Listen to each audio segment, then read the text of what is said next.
जय गुरुदेव। अनंत कोटि ब्रह्मांड नायक सदगुरुदेव के चरणों में कोटि कोटि प्रणाम। बाबा श्री रामदेव जी महाराज के चरणों में कोटि कोटि प्रणाम, कोटि कोटि वंदन। और सभी गुरु भक्तों को हर हर महादेव, शंभो शंकर, शंभो शंकर।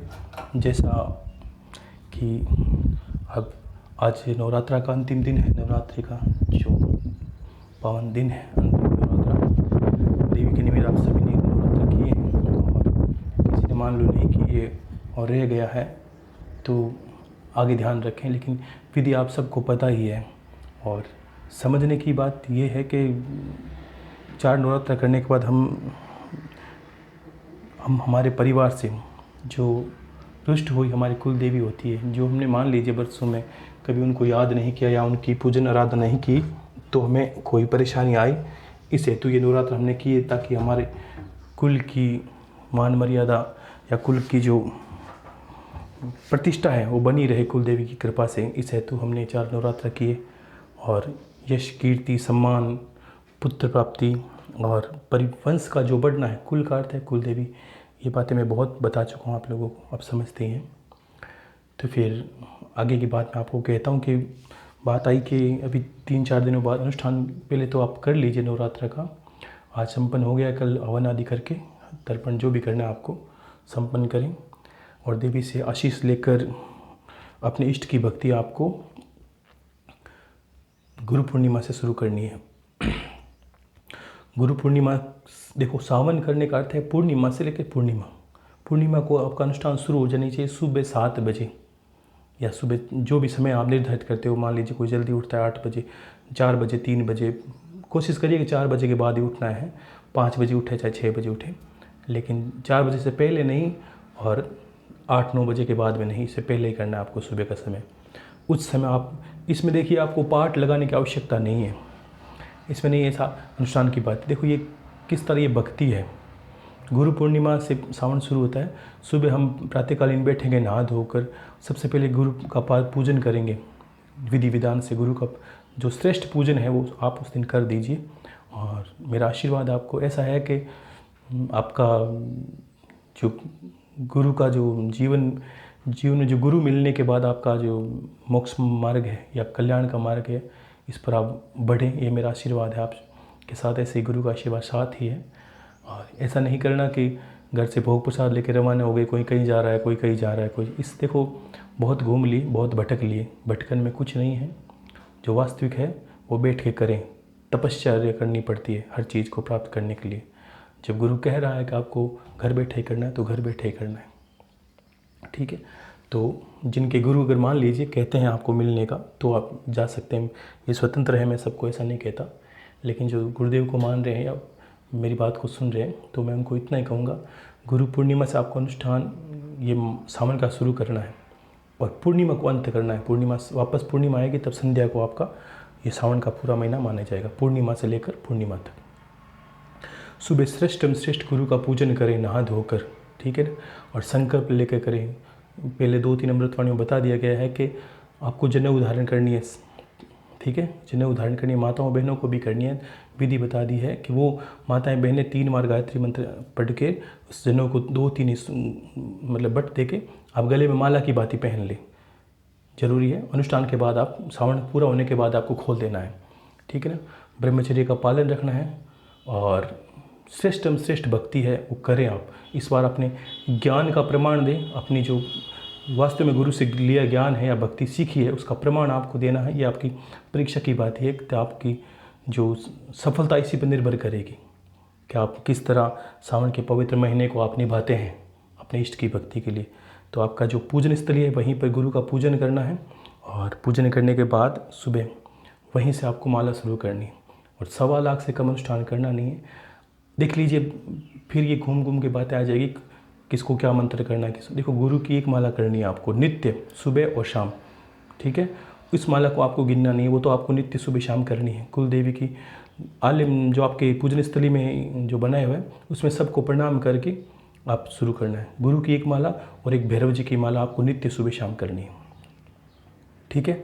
और गणेश भगवान का पूजन आदि करना है जो आपके पूजन स्थली में है। इनसे आशीर्वाद लेके ही आपको इष्ट की भक्ति शुरू करनी है।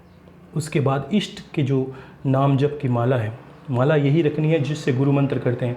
लोग बहुत कहते हैं कि इसका माला के लिए माला करूं, ये माला करूं। माला जीवन में परिवर्तन नहीं होनी चाहिए। माला और आसन इंसान के तप को संजो के रखता है। आप कोई ऐसा नहीं है कि आप किस माला से क्या जप करते हो, ऐसा कुछ नहीं। जिसके पास जो माला है वही माला उसके जीवन पर्यंत रहनी चाहिए, चाहे किसी भी देवता का वो जप करता है। ठीक है, तो फिर गुरु मंत्र से माला जागृत हो जाती है। जिससे गुरु मंत्र करते हैं उसी माला से इंसान को अनुष्ठान करने चाहिए और इष्ट की भक्ति करनी चाहिए। जिनके जो अब मान लीजिए कोई कहते हैं गुरुदेव हम राम को भक्ति करते हैं, तो आपको सिर्फ इतने कहें श्री रामाय ओम श्री रामाय नहीं कह के आप सिर्फ राम राम जप कर सकते हैं। ओम रामाय नमः ये भी कह सकते हैं। श्री राम राम ऐसा आपके अनुसार आप जप को शुरू कर सकते हैं। नाम में श्रेष्ठ जप है। और मैं कहूँगा सिर्फ राम को करते हो तो बहुत मंत्र है, ओम श्री रामाय नमः या सीताराम जो भी कहते हैं, आप राम का जप करें। सिर्फ राम ये सिर्फ एक बार आपको जप करना है। इसको राम को 1.25 लाख पहुँचाना है 1 महीने में। अब भगवान श्री कृष्ण का करते हैं तो श्री कृष्ण ये आपको जप करना है। विष्णु भगवान की आराधना करते हैं तो ओम नमो भगवते वासुदेवाय नमः इस मंत्र का अनुष्ठान करना है, जप करना है 1.25 लाख का। और अगर आप शिव के भक्त हो तो बात ही अलग है, लेकिन फिर भी आप करते हो तो आपको माताओं बहनों को पता है नमः शिवाय नमः जो आपको बता दिया है। ठीक है, शिवाय नमः ऐसा जप करना है आपको। और जो पुरुष हैं और मान लीजिए माताएं बहनें जो जनेऊ धारण करके इस बार जप करती है, यज्ञोपवीत जो रेगुलर रखता है या परमानेंट रखता है वो ओम का उच्चारण करके ओम नमः शिवाय का जप कर ले। अन्यथा सिर्फ माता बहनें नमः शिवाय इतना जप करना है। ठीक है, इसको 1.25 लाख पहुँचाना है। अब जो मंत्र करोगे यही आपको जीवन पर्यंत करना है। आपको जितना सुलभ लगे, ईश्वर का नाम, भक्ति का अर्थ है आपको ईश्वर का नाम लेना है। ठीक है, और भक्ति के बड़े श्रेष्ठ गुण हैं। इंसान देखिए, कुछ लोगों ने अनुष्ठान के बारे में पूछा, किसने कहा शिव महापुराण के बारे में। देखो, भक्ति को शुरू कर रहे हो आप, और तो मैं आपको छोटी सी वृत्तांत सुनाता हूँ, आपने बहुत अच्छा लगेगा आपको कि कुछ बातें आपके जीवन में संजो के रखने की होती है कि आपको भक्ति के बारे में कुछ पता है कि नहीं पता। एक आपने सुना होगा कहीं कि धना भक्त, ऐसा नाम है, धना भक्त नाम से एक भक्त था। ठीक है, और किसान परिवार में था। तो भगवान कृष्ण के भक्त हुए वो, लेकिन भक्ति से पहले हुआ क्या उनके साथ कि एक जहाँ वो किसान वगैरह खेती हल चलाते वहाँ अपना कार्य करते, और वहीं पर पास में मंदिर था। तो वहाँ पुजारी जी थे, वो रोज़ पंडित जी वो जब पूजा पाठ अनुष्ठान करते उनको देखता और पूछता कि क्या भाई भक्ति कर रहे हो, ठाकुर जी का अनुष्ठान कर रहे हो, मुझे भी एक ठाकुर जी की कोई मूर्ति दे दो तो मैं भी पूजा पाठ कर लूँ थोड़ा बहुत। तो पंडित जी ने कहा भाई तुम्हें मंत्र तो आते नहीं हैं, ना तुम्हें कोई पता है, ना कोई तुम पढ़े लिखे हो, लेकिन तुम्हें कैसे कहूँ कि तुम्हें किस तरह भक्ति करनी है। तुम बस अपने कार्य से देखो, काम ही पूजा है ये सोच कर काम करते रहो। लेकिन उसने हट किया, ज़िद्द किया कि नहीं, आप मुझे ठाकुर जी कोई मूर्ति दे दो ताकि मैं भी सेवा पूजा कर सकूं। तो पंडित जी परेशान हो गए। एक दिन उन्होंने मंदिर में बैठे थे, कोई पास में ऐसी शिला पड़ी थी कोई पुरानी, उसको उठा के दे दिया, ये ले ठाकुर जी और सेवा करिए, ठाकुर जी तेरे सारे काम कर देंगे। ये ठाकुर जी हैं, ये तुम्हारे सारे काम कर देंगे, बस याद रखना इनको भोजन करा कि तुम्हें भोजन करना है, बाकी अब चिंता मत कर। तो फिर क्या किया, तो उन्होंने, अब उनके तो जो भोला होता है उससे तो बात दिमाग में बैठ जाती है कि हाँ ये ठाकुर जी हैं और इनकी भक्ति मुझे करनी है। तो ऐसा करके जो धना जी थे वो घर पर ठाकुर जी को लेके संध्या को उनको नहला धुला के अपने घर में जो भी रूखी सूखी बनी थी भगवान के आगे भोग लगा दिया। हे भगवान आप जी मोर, मैं साथ में खाना खाता हूँ। और तो अब मूर्ति वाला कैसे भोग लगाए, थोड़ी देर हुई, कुछ देर हुई, तो कहा भगवान आप नहीं खाओगे तो हमें भी नहीं खाना है। देखो भक्ति अलग अनूठी है। अगर इस जगह कोई बहुत लोग पूजा पाठ करते हैं तो भगवान को प्रसाद चढ़ा के लगा देते हैं, काम लगा देते हैं या खुद पास में रख लेते हैं, खा लेते हैं। लेकिन कुछ भोले भक्तों का रूप ही निराला होता है। तो उन्होंने कहा नहीं भाई भगवान आप नहीं खाते हो तो मुझे भी नहीं खाना, छोड़िए आप। एक दिन भोग लगाया, दूसरे दिन लगाया, तीसरे दिन लगाया, चौथे दिन, 4-5 दिन हो गए उन्होंने खाना नहीं खाया, वो भी नहीं खाता था।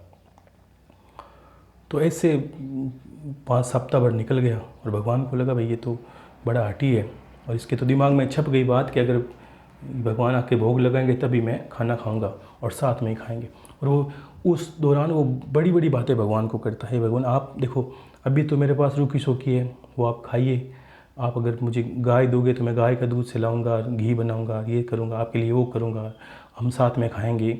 आप मुझे मान लीजिए अगर आप मुझे कुछ पैसे देते हैं तो मैं पैसों से खेत में है जो बीज धान बोते हैं फसल, वो बोऊंगा, इससे फसल से हम खूब खाना पीना खाएंगे और पैसे हो जाएंगे तो हम दोनों की ठाट हो जाएगी। भगवान इस बात को रोज़ सुनते हैं। और एक दिन वो दुखी होकर 10-11 दिन बीते, वो दुखी हो 10-11 दिन से उसने खाना नहीं खाया और दुखी हो गया। बस यही चिंता कि क्यों नहीं खा रहे हैं, क्या गड़बड़ हो गई, मैंने जैसी था वैसे तो श्रेष्ठ भोजन भगवान को अर्पण किया ही है मैंने, लेकिन भगवान तो देख रहे थे ये सब बातें। तो एक दिन वो दुखी होकर रो के उठने लगा तो भगवान ने तुरंत प्रकट होकर उस शिला से उसका हाथ पकड़ लिया कि नहीं नहीं बैठ बैठ बैठ।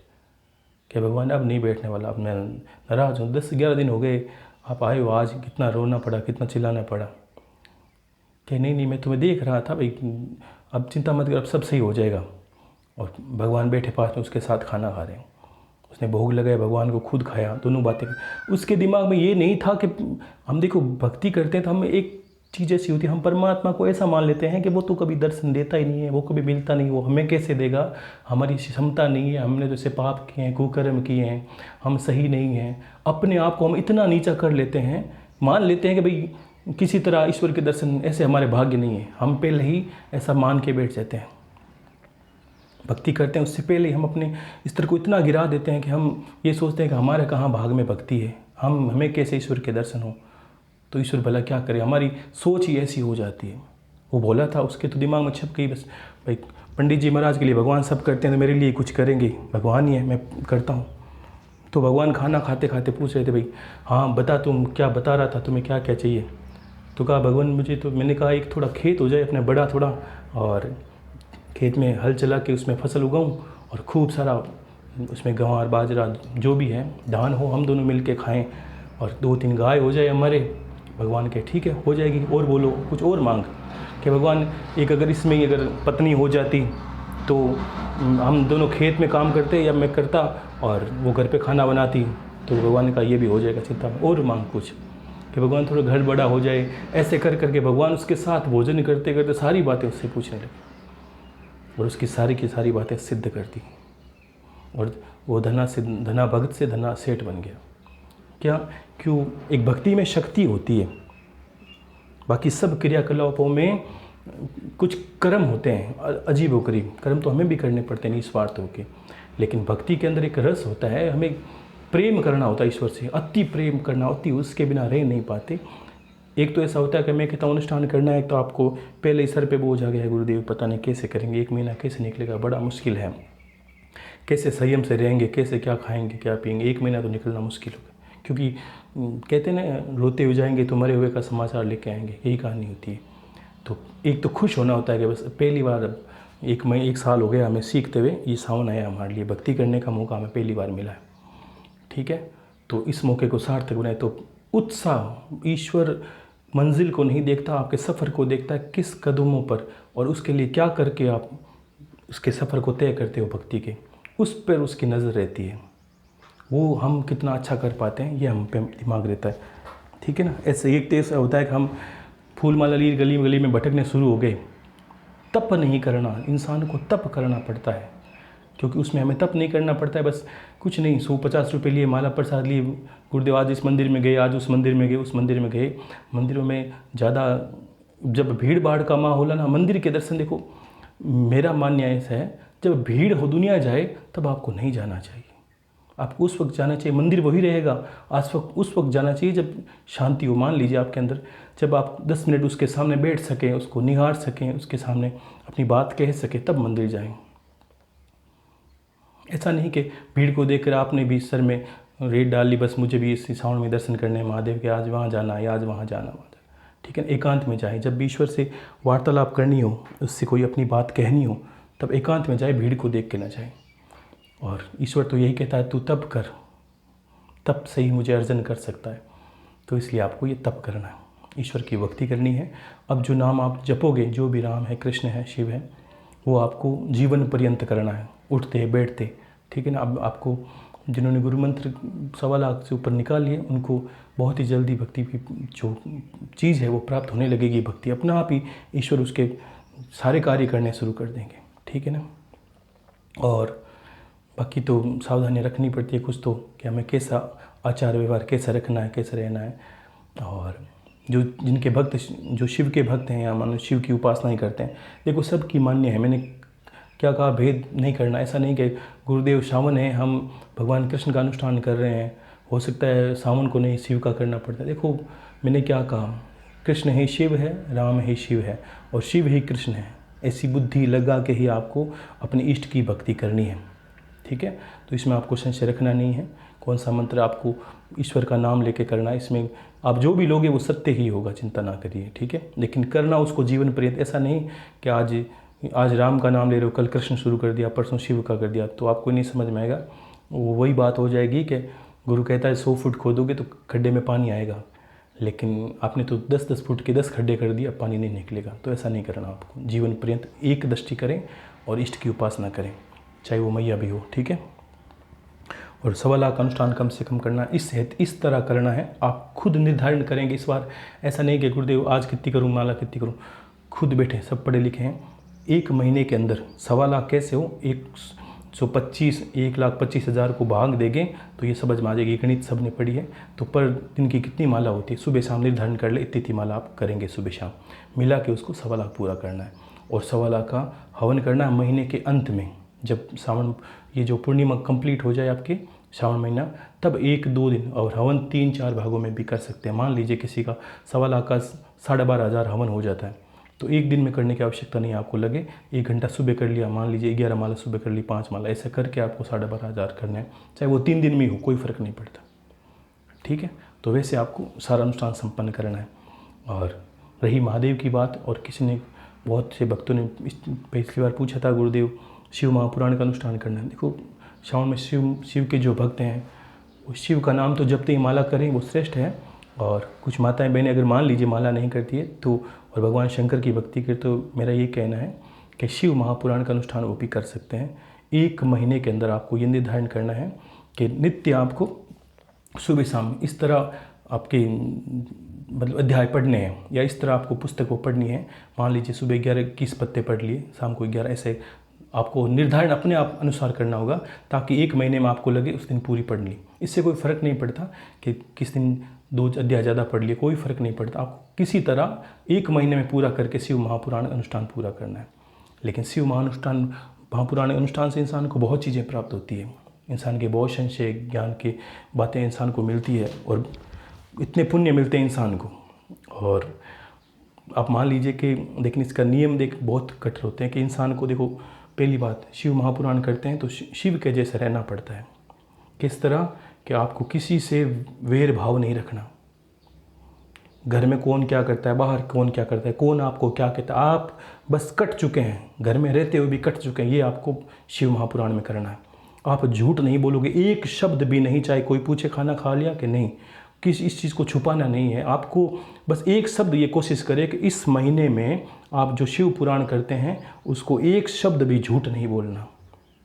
जो है जैसा है मुंह से बोल दीजिए, और अगर आपको उचित ना लगे तो मत बोलें, लेकिन झूठ नहीं बोलना है, ठीक है ना। और किसी की निंदा नहीं करनी है, किसी के बारे में अहित नहीं सोचना है, वरना आप पथभ्रष्ट हो जाओगे। शिव इस महीने में जागृत रहते हैं। आपने सुना होगा कथाओं में कहते हैं कि एक जो 11 आने वाली है एकादशी, इसमें जो 4 महीने सब देवता सो जाते हैं, ठीक है ना। और भगवान विष्णु हैं, वो संसार का कारभार छोड़ शिव को समर्पित करके राजा बलि के स्वागत में चले जाते हैं। राजा बलि ने उनसे वरदान मांगा था कि आप 4 महीने के लिए मेरी आतिथ्य स्वीकार करेंगे, तो वो चले जाते हैं। तो पूरी की पूरी सत्ता शिव के हाथों में होती है। और महादेव है, वो तो कुछ भी देने में समर्थ है। ऐसी कोई वस्तु भला नहीं है जो संसार में उनके नाम से हो नहीं सकती या दे नहीं सकते वो। और बोले हैं, आपने प्रसन्न कर लिया तो बस हो गए सारे के सारे। और ऐसी कोई वस्तु नहीं है, रुपया, पैसा, धन दौलत और संतान प्राप्ति, और जितने भी शत्रु, कुछ भी आप पे लोगों ने, मान लीजिए अभी तो ऐसी बात है नहीं, फिर भी शुरू में प्रश्न करते थे गुरुदेव कोई तंत्र मंत्र। देखो जहाँ शिव के अनुष्ठान होते हैं वहाँ कुछ नहीं रहता, ना तंत्र रहता है ना मंत्र रहता है, सब के सब खत्म। इस तरह शिव पुराण का अनुष्ठान करना है। अनुष्ठान करने से पहले आपको ध्यान रखना है कि एक चीज़ आप अनुभव कर लें, शिव महापुराण को कभी भी मोबाइल से नहीं पढ़ना है। कभी व्यर्थ में बैठे हो तब भी मत पढ़ना, ये गलत है। शिव महापुराण पुस्तक लाए, उसको कपड़े की चौकी में लाल कपड़ा लगा के उसको पुस्तक को रखनी है, उसके ऊपर शुद्ध लाल कपड़ा गंगा जल से धो के रख लें, उस पर शिव महापुराण को समर्पित पास में रखें और उसकी पूजन करें विधि विधान से।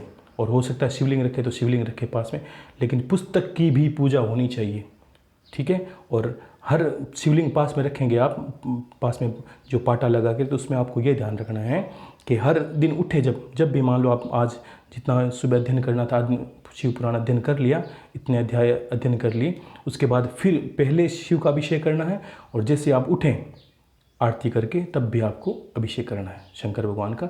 दूध जल से, सारी चीज़ों से करें न करें, दूध जल से करें। दूध जल, गंगा जल और थोड़ा शहद किसी डब्बी में रख ले, पास में छोटी शिवलिंग रखें, उससे अभिषेक करें दोनों वक्त, बैठते वक्त और उठते वक्त, सुबह शाम दोनों वक्त, ठीक है। त्रिसंध्या में भी कर सकते हो। अगर किसी को लगता है कि एक साथ नहीं पढ़ सकते एक महीने में, तो 3 संध्या में पढ़ सकते हो कि सुबह दोपहर शाम को भी आप 3 बार अध्ययन करें। लेकिन आपको ये ध्यान रखना है पूजा शिव के पास में होनी, अभिषेक होना चाहिए, ठीक है ना। और सुबह शाम आरती भी आपको करनी है, जब उठें आप शिव की आरती, उसके बाद और शिव महापुराण की विधि विधान से जब बैठें तब ये ध्यान रखें, उसको शीश पर लगाएं, फिर पुस्तक को रखें और संपन्न करने के बाद ही रोज़ उसको शीश पर लगाएं, फिर रखें। विधि, पुस्तक मत समझिए, पुराण का अर्थ है पुराणी समझिए। 18 महापुराणों में श्रेष्ठ जो नाम है वो है शिव पुराण, श्रेष्ठ जो परम श्रेष्ठ पुराण है जो शिव के बारे में बताता है। तो ऐसी इस तरह आपको अनुष्ठान करना है 1 महीने के अंदर। और इसकी एक मैं बात बताता हूँ, देखो आपको कहीं सुनी होगी नहीं सुनी होगी। वेदों में एक बात आई है कि भगवान इतने हम कर्मों की बातें करते हैं, तो एक बार नारद जी पूरे ब्रह्मांड में भ्रमण कर रहे थे। ये बात मैंने बहुत पहले सुनी थी, तो कि नारद जी ब्रह्मांड में भ्रमण कर रहे थे, तो नारद जी दुनिया को गौर से देख रहे थे। जैसे कोई इंसान, कभी कभी हम देखते हैं किसी कोई इंसान कोई कार्य करता, हम बस चुपचाप मुँह होकर देखते हैं, वैसे ही नारद जी सबको देख रहे थे। धरती पर नीचे कोई कर्म कर रहा था, कोई सही कर रहा था, कोई गलत कर रहा था। नारद जी ने देखा ये कर्मों के ऊपर दुनिया टिकी है, ये जो अभी कर्म कर रहे हैं वो भी दुनिया, उनके जो पुराने जन्म है उनका पुण्य या भाग होता है, ये सत्य बात है। देखिए अगर आपका पुण्य और भाग ना होता तो हमारा मिलन ना होता, और पुण्य भाग ना होता तो आप ये कृत्य नहीं कर रहे होते। हर चीज़ का प्रमाण होता है कि आप आज क्या कर रहे हो ये कल निर्धारण हो चुका है, ठीक है ना। और आज आपके अच्छे कर्म आपके हाथों से होते हैं तो भी इसका निर्धारण ईश्वर कर चुका पहले, ठीक है ना। तो फिर नारद जी ने ऐसे देखा और संशय हुआ कि इंसान वास्तव में कर्मों के अधीन चल रहा है, ये खुद कर्म करके चल रहा है। ऐसे करके कर्मों के फलों को समझ नहीं पाए वो। और नारद जी तो ब्रह्मा जी के पुत्र हैं मानस, तो नारद जी ब्रह्मा जी के पास गए और पूछा, हे प्रभु विधाता, आप सृष्टि करता हो, मुझे ये बताइए कि जो इंसान कर्म करता है, मान लीजिए किसी ने पाप कर्म किए और अब जाके धर्म कर रहा है, तो इसका क्या होगा। कभी कभी हम सोचते हैं कि गुरुदेव हमने आपके मिलने से पहले, या मान लीजिए ज्ञान को पूरा जानने बिना पहले बहुत पाप कर लिए, ये गलत कर, ये बेवे विचार कर लिया, मान लीजिए इंसान है, कर्म गलतियाँ हो जाती है, तो फिर इसका क्या होगा आगे। ऐसे ही नारद जी ने प्रश्न ब्रह्मा जी से कर दिया। तो ब्रह्मा जी ने कहा, भाई मान लीजिए कोई पाप करता है, पहले पाप किए, मान लीजिए आपने 10 वर्ष पहले पाप किए हैं, गलत कार्य करिए आपसे, और आप अब आज भक्ति करने वाले हो, तो इसका ब्रह्मा जी ने कहा, भाई कर्मों पे फ़र्क तो पड़ता ही है। अगर जिसका दंड, ये समझ लीजिए जिसका दंड मृत्यु हो उसको उम्र कैद से माफ़ कर दिया जाता है, लेकिन मृत्यु नहीं दी जाती, लेकिन कुछ फ़र्क। लेकिन ये ध्यान रखना होता है कि वो जब कर्म का पापी इंसान जब आगे जाके कर्म करता है तो ये सोच के उसको करने निस्वार्थ भाव से करना होता है। जैसे आप कहते हो आज ये गुरु को समर्पित है, ईश्वर को, इसका अर्थ क्या है, ये निस्वार्थ है, इससे आपको कुछ नहीं लेना देना। तो निस्वार्थ चीज़ क्या करेगी, आपके पाप कर्मों का शमन करेगी। इसलिए मैंने शुरू से कहा, आप बस ईश्वर को या गुरु के निमित्त आपने बस कुछ नहीं कहना तो कुछ मत कहिए, लेकिन आप ये सोचिए कि आपको ये नहीं करना है, प्रभु आज मैंने धर्म किया, आज मैंने ये कार्य किया, ये नहीं, मैं नहीं लगाना, मैंने कुछ नहीं किया, करने वाला सब ईश्वर ही है, ठीक है, ऐसा भाव रखें। तो ब्रह्मा जी ने कहा, भाई अगर इस तरह कोई निस्वार्थ भाव से करता है तो उसके पुण्यों का, जो पापों का है, वो क्षय हो जाता है और उसकी गति आसान हो जाती है, उसका जीवन भी सुलभ हो जाता है। तो नारद जी ने कहा, भगवान मैं इस तरह तो मैं समझा नहीं हूँ, ऐसा कौन सा कर्म करूँ कि पापों का शमन ही हो जाए। तो ब्रह्मा जी ने कहा भाई मुझे ज़्यादा तो कुछ याद नहीं है, भाई ये समझ लीजिए कि पाप पुण्य से इंसान का जीवन चलता ही है, ये कोई माने चाहे ना माने। लेकिन एक बात मैं बताता हूँ जो ब्रह्मा जी ने कहा, नारद जी से कह रहे हैं, मेरे देखते देखते घटना घटी। किस तरह कि एक बार क्या हुआ कि एक संधु नाम का एक लड़का, मेरा ब्राह्मण, गलत संगति में पड़ गया, और गलत संगति में होने से वो इंसान चोर लुटेरा और डाकू बन गया। अब वो क्या करता, ब्राह्मण जाति से था, लुटेरा डाकू बन गया, और बनने के बाद वो क्या करता, छीना झपटी करता, लूट मार करता, बस नित्य चोरी करना उसका अभ्यास था, कोई मरे चाहे कुछ, उसको बस पैसों से मतलब। ऐसा करके वो ब्राह्मण भ्रष्ट हो गया और धीरे धीरे बड़ा डाकू बन गया। एक दिन वो जंगल में जा रहा था, तो रास्ते में कोई नाग नागिन का जोड़ा सामने, रोड होती है, मार्ग मान लीजिए, वो पगडंडी थी, वहाँ बैठा था, और उसके वो जैसे ही उस मार्ग से निकलने लगा तो वो नाग नागिन जो थे फुंकार करने लगे। जीव होता है, ऐसा नहीं कि हम पे वो क्रोध करते हैं, वो भयभीत होते हैं इंसान से, इसलिए वो देख, हर इंसान के पास प्रतिरोध करने की भावना होती है। तो नाग या नागिन जाति है सांपों, इसमें फुंकार मारना या वो दिखाता है कि भाई मैं भी खतरनाक हूँ, तुम अपने रास्ते लग, इसलिए जी हर जीव में प्रतिरोध करने की भावना होती है। ऐसा करने लगा तो उस जो संधु ने, जो पंडित था डाकू, उसने सोचा ये तो कहीं ने मुझे काट नहीं खाए, तो उसने पास में कोई हथियार था, उससे वार किया। वार करने से जो नागिन थी वो ख़त्म हो गई, ठीक है। और ऐसा करके अब नागिन ख़त्म हो गई तो हम समझते हैं कि नागों से वेर कितना मुश्किल होता है, ठीक है ना। इसलिए मैंने एक बार कहा था कि आप शेषनाग जी की घर पे पूजा करेंगे तो क्या होता है कि आपसे वेर कोई नहीं लेगा तीनों लोगों में, क्योंकि नागों से वेर संभव नहीं है। जहाँ नाग रहते हैं, जिस घर पे पूजन होती है, उस घर से भी कोई वेर लेके जीवित नहीं रह सकता है, खुश नहीं रह सकता, क्योंकि आप नहीं चाहोगे तो वो उसको छोड़ेंगे नहीं, क्योंकि उन्होंने आपके घर पे घात किया है। रक्षक, जिनके रक्षक स्वयं नाग हो, उन्हें डरने की आवश्यकता नहीं। तो ऐसे वो नाग क्रोधित हो गया नागिन के ख़त्म होने से, और उसका पीछा करने लगा। वो भागते भागते जंगल में चला गया। जंगल में वो जहाँ नाग से डर के भाग रहा था, वहीं सामने से स्त्री और एक अधेड़ उम्र की स्त्री थी, मान लीजिए 40 साल की, 40-50, और वो स्त्री और एक छोटा बच्चा था 10-12 साल का मासूम, वो सामने आ रहे थे। तो वो तो लुटेरा था, वो सामने मिलते उसने उसको चाकू दिखाया स्त्री को, और उसके गले से वो सोना छीन लिया, और बच्चे के हाथों से भी कुछ छीन लिया। ऐसा करके अब देखो उसका ये नियम भी था कि भाई जहाँ चोरी करता उसको भी घायल भी करता, ऐसा नहीं कि चुपचाप देने से वो चला जाता। तो उसने स्त्री को चाकू से वार किया और स्त्री अधमरी सी हो गई। और ये देखकर उस बच्चे ने उसको पत्थर मारा, उस ब्राह्मण को जो डाकू था, पत्थर मारा। तो बदले में उसने बच्चे पे भी वार कर दिया, ये नहीं देखा कि छोटा बच्चा है, एक करके बच्चे पे भी चाकू से वार के दोनों घायल हो गए, अधमरे से हो गए, और मरे नहीं, वो अधमरे से हो गए। और वो ऐसे वहाँ से भाग गया। भागते भागते वो सोना जो स्त्री से लूटा था, वो लूट के कहीं किसी पेड़ की छाँव में बैठा था पोटली लेके, और नींद आ गई। नींद आते ही पीछे नाग तो था ही, और नाग वहाँ पहुँच गया। नाग ने उसको डस के मार दिया। अब नाग का वेर तो पूरा हो गया, क्योंकि उसने नागिन को डसा था, नाग ने उसको डस लिया। अब क्या हुआ कि वो जैसे उसकी आत्मा जाती है यमलोक में, और वहाँ चित्रगुप्त जी बैठे हैं, उसका निरूपण कर रहे हैं। बहुत ब्रह्मा जी की मुख सी बात बता रहा हूँ। तो ब्रह्मा जी कह रहे थे, चित्रगुप्त जी निरूपण कर रहे थे, उसको देख के बोला, इतना, एक तो ब्राह्मण जाति में जन्म लिया है, पूजा पाठ आदि ना करके तुम डाकू बने, कितना घिनौने कार्तिक है, छोटे बच्चे पे वार किया, नागिन को मार दिया, कितना पापी है तुम।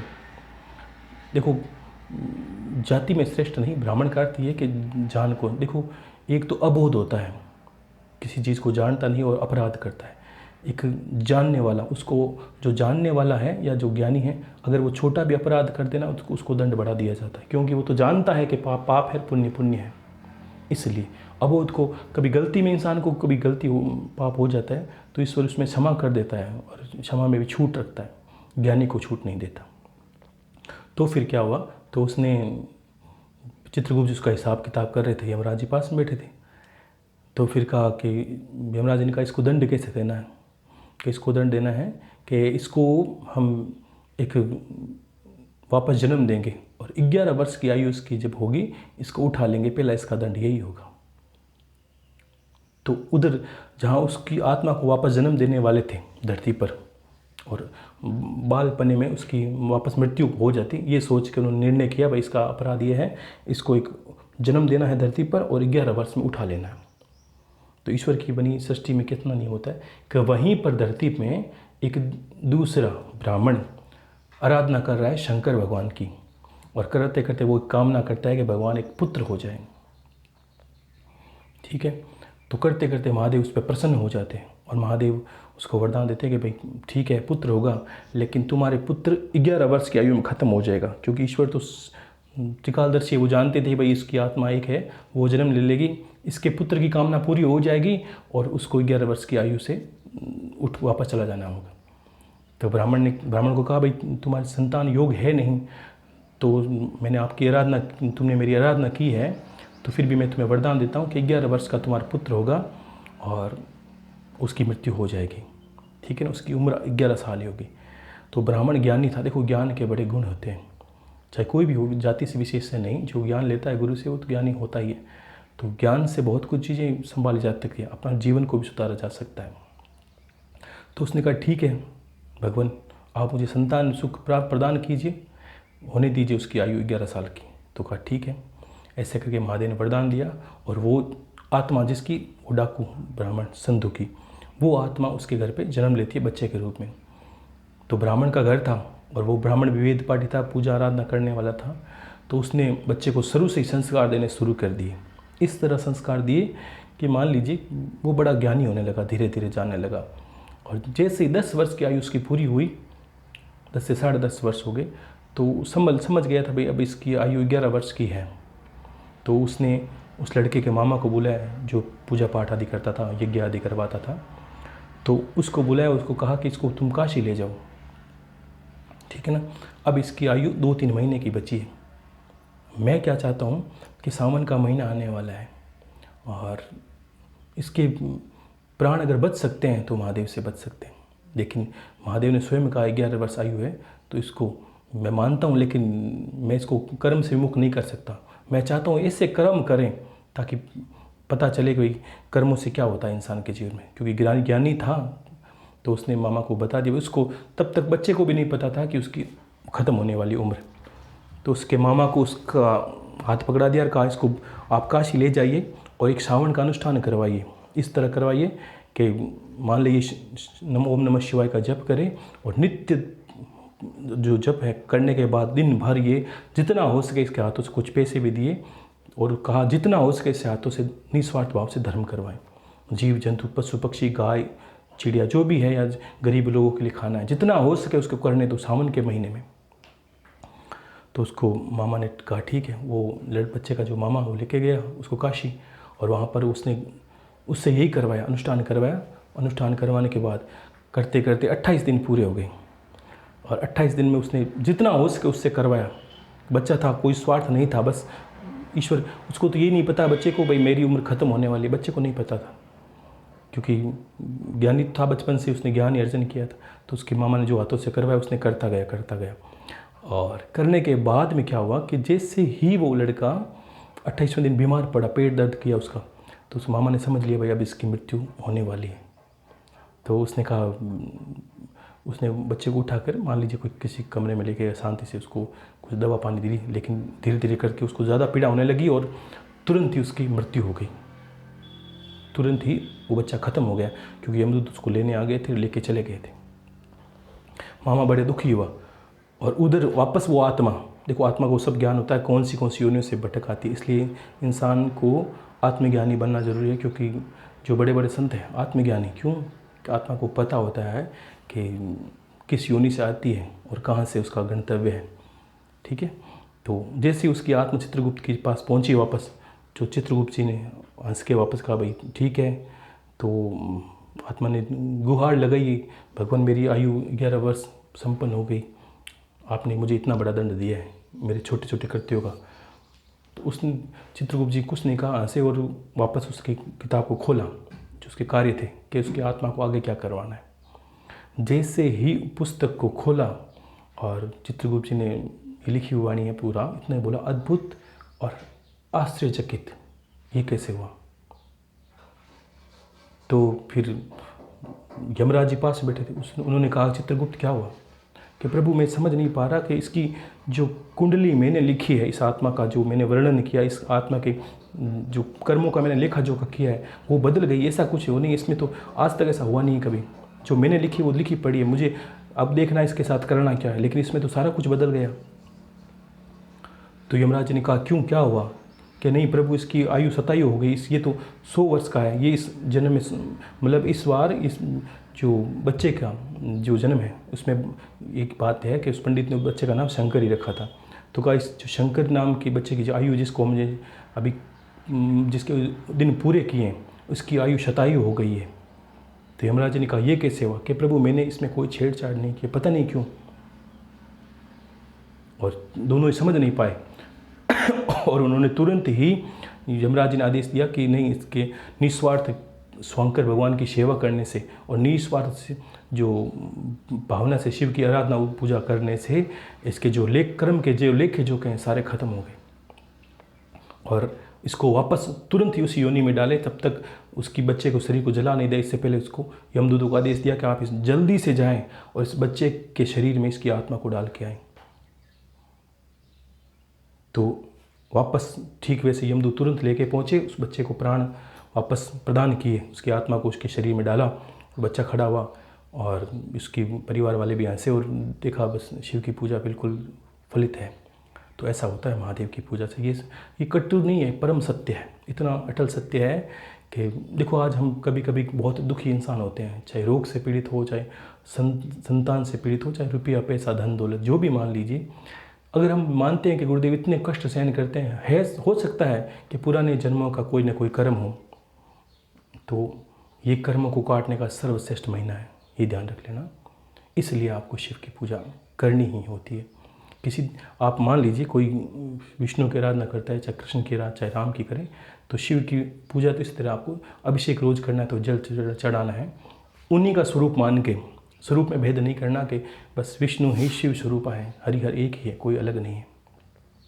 तो इसलिए आपको इस तरह भक्ति पूजा पाठ करनी है, ठीक है। और बाकी आपको अनुष्ठान बता दिए गए हैं और गुरु पूर्णिमा से आपको ये शुरू करना है और पूर्णिमा अंत तक करना है। 1.25 लाख का अनुष्ठान सबको करना है, जनेऊ सबको धारण करनी है, भक्ति भाव रखना है। और बता दिया कि माता बहनों को विशेष ध्यान रखना है। कभी कभी क्या होता है, हम साधना आराधना करते हैं, मन में विचार रखते हैं कि ये गलत है, ये सही है, ये स्त्री सही नहीं है, ये पुरुष सही नहीं है, ये घर वाले सही नहीं है। देखो तो आप जब से अनिष्ट कर लोगे, ऐसा नहीं करना। आपकी दृष्टि में ऐसा होना चाहिए कि सब शिव ही शिव है, चारों तरफ शिव ही शिव है। विष्णु है तो विष्णु ही विष्णु है। आपके चाहे संतान हो, चाहे पुत्र हो, चाहे पिता हो, चाहे माता हो, सासू, कोई भी हो, सब चारों तरफ आपके जो हैं आपके इष्ट ही इष्ट का स्वरूप है। ऐसे आपको एकाकार भाव बना लेना है और परम श्रेष्ठ अवस्था में जाके जप करना है, ठीक है। नहीं तो आप पिछली जो 1 2 3 4 अमृतवाणियाँ थी उनमें शुरू से सुन ले, सब में बता दिया गया है कि आपको किस तरह जप करना है। ऐसा सोच के भी करना है कि आप अगर मान लीजिए शिव की आराधना करते हैं तो आपको यही सोचना है, गुरुदेव मैं बस काशी में जाके जप कर रहा हूँ, ऐसी भावना रखें। और गुरुदेव मैं केदार जाके जप कर रहा हूँ, मैं हरिद्वार जाके जप। देखो अगर मानसिक पाप लगता है, मानसिक तो पुण्य भी सर्वश्रेष्ठ ही होगा आपको। तो मानस में जो गति रखते हैं ठीक वैसा ही है। अगर कोई काशी में बैठा जप करता है और मन में उसके ये भाव आए कि मैं घर वाले याद आ रहे हैं, ये रात, तो समझ लेना कि उसको पुण्य 0 होगा। और घर बैठा कोई जप कर रहा है, अगर उसको लगे कि मैं काशी, मुझे बस गंगा चल रही आगे, मैं घाट पे बैठा जप कर रहा हूँ, तो उसको अनंत गुना पुण्य वही मिलेगा। क्योंकि माला किसको करनी है? माला मन को ही करनी है और मन नहीं भटकना चाहिए। जहाँ मन जाएगा माला भी वैसी ही मानी जाएगी इंसान की, ठीक है। तो इस तरह सर्वश्रेष्ठ भक्ति आपको करनी है। बाकी आपको जब भी समय मिलेगा, मैं हो सकता है कि मैं गुरु पूर्णिमा से पहले एक बार कुछ और बोल दूँ, अन्यथा नहीं बोलूँ। तो आपको संयम रखना है, पता सबको है। हो सके तो गुरु भाई जी आपका सहयोग करेंगे, लेकिन सावन के महीने में वो भी व्यस्त रहेंगे, तो आप भी अपने अनुसार करते रहें, ठीक है ना। आप थोड़ी बुद्धि का परिचय दें और ज्ञान का परिचय दें कि हाँ गुरुदेव बहुत कुछ विस्तार से मैंने समझाया, आपने भी समझा। आपका भी बड़ा साधुवाद करता हूँ सब लोगों को कि श्रोता, मैंने कहा ना ईश्वर का वास कंठ में बाद में। अगर मैं बोलता हूँ तो आप लगता है गुरुदेव आपके वाणी में ईश्वर का वास है, गुरुदेव का वास है। तो मैं सोचता हूँ कि आपकी कंठ में बाद में पहले कानों में ईश्वर का वास होता है। आपके कानों में ईश्वर का वास है, तब जाके आपको वाणी समझ में आती है, ठीक है ना। तो आप तो ईश्वर की संतान ही हो, ऐसा भाव रखना, ईश्वर ही का स्वरूप ही हो। मैंने कहा ना, सारी संभावनाएं मनुष्य में ईश्वर बनने की होती है। भगवान कभी भेदभाव नहीं करता। आज बड़ी संभावनाएं हैं इंसान से परम पुरुष बनने की, इसलिए गुरुदेव को हम सामने रख के पूजा करते हैं। जहाँ ईश्वर की सारी मूर्तियाँ, वहाँ गुरुदेव की भी मूर्ति है। क्यों? क्योंकि वो ईश्वर स्वरूपा ही हो गए हैं। और हमारा संसार जो शारीरिक शरीर है वो त्यागने के बाद भी हमारा मार्गदर्शन कर रहे हैं। इससे भला श्रेष्ठ कोई गुरु क्या हो सकता है। तो फिर वो आज भी हमारी उंगली नहीं छोड़ते। बशर्ते दुनिया में थोड़ा भ्रम हो गया कि वो भटकते रहे, भटकन बहुत हो गई है। क्योंकि जब तक इंसान ठहरता नहीं ना, उसको सच्चे ज्ञान की परख नहीं होती है। और सच्चे ज्ञान की परख भी कब होती है? जब इंसान खुद करके देखता है। आज आप करते नहीं ना, साल भर सुनते सिर्फ, तो आपको कुछ हाथ नहीं आता, कुछ भी नहीं आता था। आज करने लगे हो तो चिंता ना करो, सब होगा। और सांसारिक करते तो लगे, लेकिन मोक्ष का मार्ग भी प्रशस्ति हो, ऐसा मेरा आशीर्वाद है। और महादेव से ऐसी मेरी, आप ये समझिए कि आप वहाँ करोगे, मैं आपके लिए यहाँ करूँगा, ये भी ध्यान रखना है, ठीक है ना। मेरा अनुष्ठान सब लोगों के लिए है। मैं बिना सबके मेरा कुछ इसमें हित नहीं। मैं ऐसा कोई भी अनुष्ठान अगर करता हूँ सावन के महीने में, किसी देवता का जप करता हूँ, महादेव का करता हूँ, और भी कुछ करूँ, तो बिना सबके मैं करता नहीं हूँ। अगर आपको ऐसा संकल्प दिलाऊंगा कि पूरे सब के लिए सोचें, तो सोचिए कि मैं तो आपके लिए सोचूंगा ही, ठीक है ना। तो आपका हित सोचने के लिए भी मैं यहाँ बैठा हूँ, और गुरुदेव तो सबका हित सोचते ही हैं। और महादेव का तो कहना ही क्या है, वो तो सबके छत्र छाया सब पे रखे हुए हैं, ठीक है ना। तो बड़े देवताओं की कृपा है आप लोगों पर। शेषनाग जी स्वयं आप पर छत्र के ये बैठे हुए हैं, कोई आपको कष्ट आ ना जाए। छोटे मोटे कष्टों को सहन करते, कोई फर्क नहीं पड़ता। हर कष्ट में ईश्वर को जाके चिल्ला के मत कहना चाहिए, अच्छा नहीं लगता। आज ये घाटा हो गया, हे प्रभु, तो फिर ये सोचिए कब सच्चे मन से ईश्वर के पास जाओगे। हे प्रभु, सब आराम ही है, जब तक रोटी मिल रही है कोई दिक्कत नहीं है। एक बार सच्चे मन से याद तो करें, उसे ये जताएं कि उसको आपको खुशी है उसके जीवन में आने से। एक दिन तो कभी प्रेम से कहें, प्रभु बस आनंद है, जब से आप आए हो चलता ही रहता है, दुनिया है, संसार है, सुख दुख का फेरा, लेकिन इसमें भी आनंद ही है, क्योंकि आप साथ हो। हमें पता है लड़खड़ाएंगे ज़रूर, आप गिरने नहीं दोगे। तो ये विश्वास आपको एक जीत की ओर ले जाएगा। ये विश्वास ही आपको एक अटल सत्य की ओर ले जाएगा, और आत्मा की ओर गति भी यही विश्वास करेगा। क्यों? कि आपकी बुद्धि है ना, वो स्थिर हो जाएगी। और जिसकी बुद्धि स्थिर हो गई और मन चंचलता खत्म हो गई, तो ईश्वर तो आपके अंदर बैठा ही है। आपको सिर्फ आंखें पलक के बंद करने की ही आवश्यकता है, बाकी ज़्यादा विचार करने की आवश्यकता नहीं है, ठीक है ना।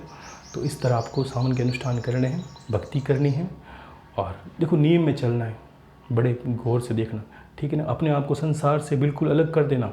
किस तरह? ऐसा नहीं कि अब तो अलग करने के दो तरीके हैं। मैं कहूँ तो घर वालों को बोल दे बस मैं तो अनुष्ठान कर रहा हूँ, मैं तो ये कर रहा हूँ, ये दिखावा है, ध्यान रखना। बोल के कर रहे हो वो सारा दिखावा है। रूप श्रृंगार कर लिया, आप ये बोलोगे मैं तो 1 महीने में बिजी हूँ, मैं तो अनुष्ठान कर रहा हूँ, मुझे हाथ न लगाना, मुझसे दूर रहना, तो समझ लेना आप बहरूपी हो, आप दिखावा ज़्यादा कर रहे हो। ये अंतर का विषय है। मन में सोचिए बस मुझे सिर्फ इस महीने सिर्फ ईश्वर का चिंतन करना है, बाकी हाँ ना सर हिलाते रहिए, कोई मना नहीं है। परिवार के कार्य भी करने हैं, घर वालों को भूखा छोड़ के थोड़ी जाओगे कहीं, इसलिए ठीक है ना। सबका कार्य करना है, माता बहनें परिवार का भरण पोषण करें, पति की सेवा करें, लेकिन उसको भी शिव का स्वरूप है। संसार सब शिव का स्वरूप है, ठीक है ना। सबका आदर सम्मान सत्कार, ये ध्यान रखना। जब भी आप अनुष्ठान सावन का करते हो, तो मैंने कहा महादेव ही संसार में इस बार पूरे 4 महीनों में जागृत रहते हैं, देखते हैं सब आपके करते हैं। और बोले इसलिए हैं कि अब शुरू कर देते हो तो आप उनको ये लगता है कि मैं तो बस समाधि में बैठा था, ये तो पता नहीं कितने वर्षों से ऐसा कर रहा है, चाहे आप झूठा ही कर रहे हो तो उनको बोले इसलिए, तो वो सब चीज़ें वो देते हैं। सावन के मांगी हुई जो फरियाद है, ईश्वर से की हुई मन्नतें हैं, वो कभी खाली नहीं जाती, वो निश्चित तौर पर सफल होती ही हैं। कितने भी कष्ट हों, कितनी भी बाधा हो, कितना भी बड़ा भारी रोग हो, ईश्वर आपकी पूर्ण कृपा करेगा ही करेगा। जो भी इंसान आपने सोचा होगा वो पूर्ण करेगा। ध्यान रखना, आपके जीवन में ये बात लिख लेना गांठ बांध कर कि गुरुदेव करना सच्चे मन से, ये ध्यान रखना। ऐसा नहीं कि दिखावा आपको ही धोखा देगा। किसको दो कि कभी धोखा देना है तो किसको दोगे? आप ही को देखो, क्योंकि सामने वाला आपके अंतर की पहला समझता है कि आप किस भावना से कर रहे हो। सबको निरपराध देखना है, चाहे कितना भी कोई दुष्ट हो, कोई कुछ ही को। और सिर्फ ये सोचो कि संसार में 2 ही पुरुष हैं, एक शिव है, दूसरा मैं हूँ, और आपको कोई दिखना ही नहीं चाहिए। चारों तरफ बस एक ही सी दृष्टि आपकी हो जाए। और इतने मगन हो जाओ। मेरा आशीर्वाद है कि मैं चाहता हूँ कि आप निश्चित तौर पे हो जाएं और गुरुदेव आपको इतना पागल कर दें 1 महीने में आप सिर्फ भक्त ही बने रहो, कुछ बनो ही नहीं। और मेरा ऐसा अंतर से आशीर्वाद है और गुरुदेव से और महादेव से ऐसी कामना है कि आप सब ही ऐसे बनो ताकि दिव्य नित्य आपको अनुभव हो और अनुभव होने लगे कि हे गुरुदेव परम आनंद की गंगा में बह रहा हूँ, कोई दिक्कत नहीं है, कहीं परेशानी नहीं है, बिल्कुल ऐसा लग रहा है जैसे ज़मीन से पैर ऊपर ही उठे हुए हैं मेरे। ठीक है ना, तो वैसा मेरा आशीर्वाद है। खुश रहें और आपको अनुष्ठान की विधि बता दी है, ठीक वैसा ही करना है। 1 महीने में 1.25 लाख का पूरा करना है किसी तरह, इसमें कोई आलस्य नहीं, कोई प्रमाद नहीं। जनेऊ आपको धारण करनी है, फिर भी नहीं तो 4-5 अमृतवाणी है वहाँ से लगातार सुन लें। अभी तक 4-5 दिन है आपके पास, आराम से सुने और जो भी आज तक आपने देवता स्थापित किए सबका आशीर्वाद लेके करना है, ध्यान रखना। और कोई छोटे बच्चे करते हैं तो माता पिता उनसे प्रणाम करे तो भी कृतज्ञ है, क्योंकि आपने जनेऊ धारण करी, आपको सबकी जिम्मेदारी भी एहसास है। और जनेऊ आपको ये नहीं कि आपको सही मार्ग पर ले जाए, जनेऊ आपका जिम्मेदारी को आभास कराती है कि आपको गुरु के प्रति को जिम्मेदारी है, आपको परिवार के प्रति को जिम्मेदारी है, सबके प्रति जिम्मेदारी दिखाती है। तो ये जिम्मेदारी भी आपको गले में धारण करनी ही है। ठीक है, और पुरुष धारण करते हैं, करना ही है सबको। ठीक है ना, उनको पूरा कमर तक रखना है। ठीक है ना, लेकिन ये ध्यान रखना पुरुषों की आदत होती है वो कहीं खड़े खड़े लघु शंका वगैरह ध्यान रखने। जब भी आप जनेऊ धारण करते हैं, नित्य आप ना करें तो कोई बात नहीं, 1 महीने आपको लघु शंका बैठ के करनी है और कानों में जनेऊ डालनी, क्योंकि ये कारण होता है कि जब भी आप लघु शंका या दीर्घ शंका करते हो तो अब आपको आपकी जनेऊ है नाभि से नीचे नहीं जानी चाहिए, इसलिए हम कानों में 2-3, आपने देखा कहीं कहीं जगह पंडित वगैरह या बहुत ज़्यादा ज्ञानी इंसान जो जनेऊ रखते हैं वो इस तरह नियम पालन करते हैं। कानों में 2-3 उसके आंटे लगा देने से क्या होता है कि वो नाभि से ऊपर आ जाती तो हमें दोष नहीं लगता, अशुद्ध नहीं होती।